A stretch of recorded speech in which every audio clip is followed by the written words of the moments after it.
What sort of future do you think we're heading for?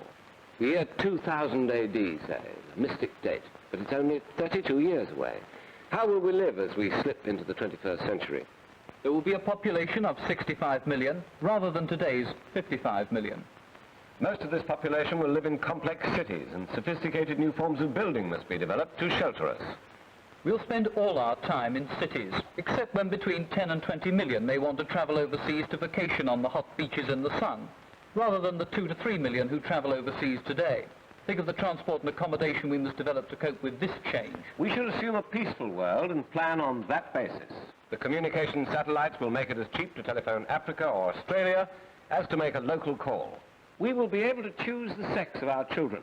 We'll pick out children with high mathematical ability and give them special training and help to control the computers, which will be the basis for progress. So far, programming a computer has been a rather difficult operation, but a lot of work is being done on improving the communication between men and machines.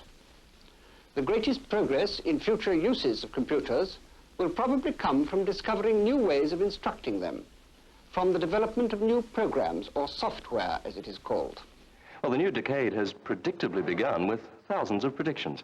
And I have in the studio with me science correspondent Peter Fairley. Peter, let's have some of your speculations on things technological for the next 10 years. Well, I think television is going to become even more entertaining in the 70s, and this is a mock-up of the TV console of the future. This would go by your armchair and give you built-in hi-fi stereo record player with the stereo speakers here, and here you could put film cassettes in to play on your television set, get your favorite old programs. And the television set itself, we can expect the screen to get bigger, but the set to get much slimmer. In fact, it's sometimes said now that it might be possible to make the television set so slim that it could be hung on the wall.